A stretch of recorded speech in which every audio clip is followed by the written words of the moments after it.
Bonsoir, j'espère que vous allez bien. Aujourd'hui, nous sommes mardi, il est plus de 17 heures et en fait, nous allons commencer notre premier exercice basé sur ce livre, Un an d'art-thérapie chez vous, de Julie Hamez.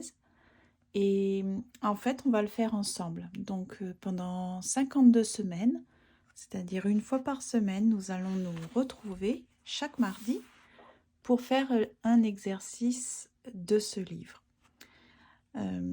L'art-thérapie, en fait, c'est très intéressant. Donc, vous allez utiliser du dessin, de la peinture, des crayons de couleur, du collage, de l'écriture, d'autres matériels aussi qui vont permettre d'exprimer euh, en fait et de vous connecter à vous-même, mais par le moyen de l'art. Alors, ce n'est pas nécessaire que ça soit beau. D'ailleurs, j'aimerais vous lire le premier exercice pour que vous puissiez savoir de quoi il s'agit pour ce soir. Alors, la séance numéro 1, présentation. Bienvenue dans votre première séance d'art-thérapie. Avant toute chose, pas de panique. L'objectif n'est pas de réaliser quelque chose de beau, mais de vous proposer un voyage intérieur au pays de votre ressenti et de vos émotions. Prenez la création comme un processus de transformation et non comme un but en soi. Pour cette première séance, je vous propose de choisir le matériel que vous souhaitez utiliser en fonction de votre envie ainsi que de ce dont vous disposez. Peinture, dessin, écriture, collage, modelage, bricolage, etc. Utilisez ces matériaux pour vous présenter. Mettez en avant vos goûts, les traits de votre personnalité, vos caractéristiques physiques ou encore votre entourage et votre environnement. Posez-vous simplement la question « Qui suis-je » et laissez-vous aller. Recentrez-vous sur votre personnalité. N'hésitez pas à utiliser des symboles pour illustrer votre ressenti. Libre à vous de vous servir de vos propres codes pour retranscrire ce que vous souhaitez retranscrire. Le but n'est pas de réaliser quelque chose pour ensuite le présenter à quelqu'un, mais de créer uniquement pour vous. Le résultat est secondaire. Ce qui compte, c'est que vous ressentez au moment où vous créez. C'est le chemin parcouru pendant la séance. Accueillez les émotions qui vous traversent. Ne cherchez pas à les fuir, elles font partie de vous. En fin de séance, prenez le temps d'observer votre réalisation, puis décidez de ce que vous souhaitez en faire. Plusieurs possibilités s'offrent à vous. La conserver dans une boîte ou une pochette allouée à l'art-thérapie, vous en séparer ou la garder temporairement avant de prendre une décision. Faites au mieux en fonction de ce qui vous convient. Donc ça, c'est l'exercice pour aujourd'hui. Il va falloir se présenter, répondre à la question « Qui suis-je ?» Et vous avez vu, on peut utiliser tout ce qu'on veut. Donc du dessin ou de l'écriture, du collage, peu importe. Libre à vous. C'est ce que j'aime dans l'art-thérapie en général. Vraiment, on a beaucoup de liberté. Alors là, il nous donne à chaque fois un exemple. Il y a un monsieur qui s'appelait Victor. Et lui, il a décidé, pour se présenter, d'utiliser un meuble à tiroir. Donc, je pense qu'il l'a dessiné. On va voir. Victor connaît l'art-thérapie, mais il ne l'a jamais pratiquée. Il se montre curieux de la découvrir. Il se dit plus à l'aise actuellement avec l'expression des sensations qu'avec la verbalisation. Il a souhaité démarrer par une première séance en individuel. Comme la plupart des personnes novices en art-thérapie, il précise comme un avertissement « Je vous préviens, je suis loin d'être un artiste ». Victor parcourt le matériel, prend connaissance de la boîte à outils disponible dans l'atelier. Après quelques minutes, il s'oriente vers les craies grasses et les pastels. Il s'implique un long moment choisis je vais pas y arriver, méticuleusement les couleurs. Lors du temps de parole, Victor décrit sa réalisation. Il s'agit d'une tête, de ma tête, précisément. On y voit mon cerveau, symbolisé par un meuble à tiroir. Il divulgue le code couleur qu'il a attribué à chacun de ces tiroirs, des tiroirs. Alors, il avait utilisé le noir et marron. Pour lui, ça représentait tous les événements mauvais de sa vie, mais révolus. Bleu-vert, ce qui est positif. Le rouge, tout ce qui est mauvais, mais actuel. Victor explique qu'il connaît très bien le contenu de tous ces tiroirs. La difficulté est de pouvoir vivre avec eux. Lors de cette première séance, il a pu exprimer l'objectif de son suivi thérapeutique, apprendre à vivre avec la couleur rouge, celle qui correspond à ses blessures les plus actuelles.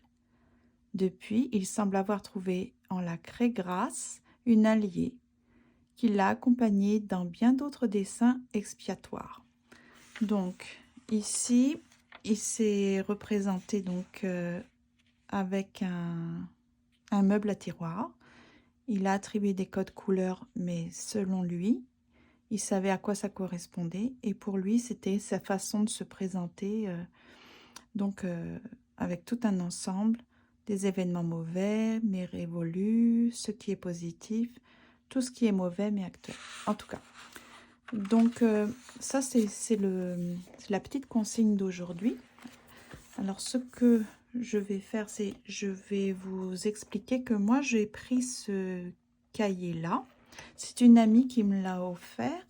Je pense qu'elle l'a trouvé à Dollarama. Ce qui est intéressant, c'est les pages. Elles sont quand même un peu épaisses. Par contre, je sens que ça boit l'encre. Donc, si par exemple, je voulais mettre de l'aquarelle, ce n'est pas possible. Il faudrait que j'utilise du papier aquarellable et puis que je le colle dessus. Alors, en fait, il est quelle heure là? Il est 7h26. 7h26, n'importe quoi. 7 minutes 30. Voilà, ça fait 7 minutes 30 que je parle.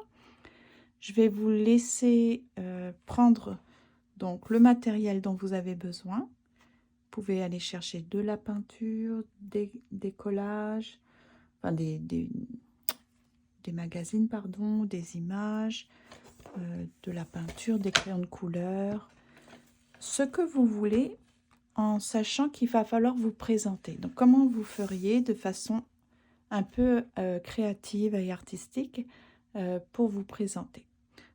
Donc, si vous voulez, moi, je vais essayer de suivre mes idées là qui viennent dans ma tête. Et puis après, je pense que je pourrais peut-être vous partager, vous expliquer pourquoi j'ai choisi telle et telle image, par exemple, ou telle couleur. Je pense que je vais plutôt fonctionner avec des images. J'aime bien le collage en général. Mais si vous êtes doué en dessin, vous pouvez dessiner. Si vous n'aimez ni dessiner, ni les collages, en tout cas pour ce soir, vous pouvez écrire, simplement vous présenter. Donc, vous pouvez penser à vos qualités. Que diriez-vous si vous veniez à rencontrer une personne pour la première fois? Comment est-ce que vous allez vous présenter? Vous allez dire peut-être votre prénom, votre âge, votre sexe, votre situation sociale, familiale, quelles sont vos passions, quelles sont vos qualités. Hein, pour rappel, si vous avez un peu de difficulté à présenter vos qualités, pensez à quelqu'un que vous estimez et citez des qualités pour cette personne. Parce que je ne sais pas si vous vous rappelez, mais quand j'avais fait la vidéo avec le tournesol pour nous apprendre à développer notre estime de soi, je vous avais dit, hein, c'est un postulat de certaines personnes qui ont fait des recherches là-dessus. Elles disent que si nous sommes capables d'exprimer des qualités ou de reconnaître, d'identifier des qualités chez une personne, de les nommer, c'est que potentiellement, soit nous les avons, ces qualités, soit nous avons le pouvoir de les développer. Voilà. Donc, si vous bloquez un peu, pensez à des personnes que vous estimez. Et puis, comme ça va vous donner des idées. Donc, voilà. Allons-y. Hein, allons-y. C'est dommage que je puisse pas mettre de petite musique, mais ce que vous pouvez faire, c'est mettre une petite musique si vous avez besoin. Et puis, je vous dirai dans la description à quel moment je vais vous montrer ma réalisation. D'accord? Donc, bonne réalisation. Amusez-vous bien. Profitez de cette première séance pour apprendre à vous présenter de façon artistique. Je ne pense pas que ça va arriver ce soir, mais simplement avant de vraiment faire silence, je voulais vous dire que l'art-thérapie, comme son nom l'indique, oui, c'est artistique. Bon, c'est pas il n'y a pas besoin que ça soit beau, mais il faut que ça ait du sens pour vous. Et le côté thérapeutique, en fait, c'est parce que vous allez accéder, on accède en fait à des informations qui étaient plus ou moins cachées. Ça permet de mettre le doigt sur des bobos, comme on dit, et au fil du temps de guérir, de se soigner. Mais le problème, c'est que ce sont des exercices qui paraissent complètement anodins, mais en fait, pour certains, parfois, ça vient réveiller certaines problématiques. Et pour l'avoir vécu, comme nous ne sommes pas accompagnés d'un thérapeute, ça peut être un peu violent.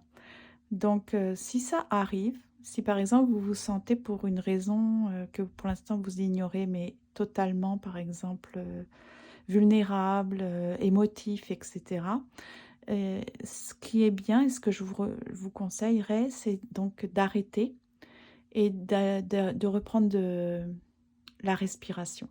Donc, de vous concentrer sur la respiration profonde pour retrouver un calme. Et plus tard, quand vous serez prête ou prêt, revenez sur l'exercice et essayez de comprendre ce qui s'est passé. Voilà, d'accord? Donc, mais je pense qu'aujourd'hui, c'est un exercice très ordinaire, ça devrait aller, d'accord? Ça ne va pas déclencher chez vous, enfin je l'espère, mais sinon, faites ça. Faites une pause et puis revenez à ce qui s'est passé un peu plus tard pour essayer de comprendre, d'accord? Alors, bonne réalisation.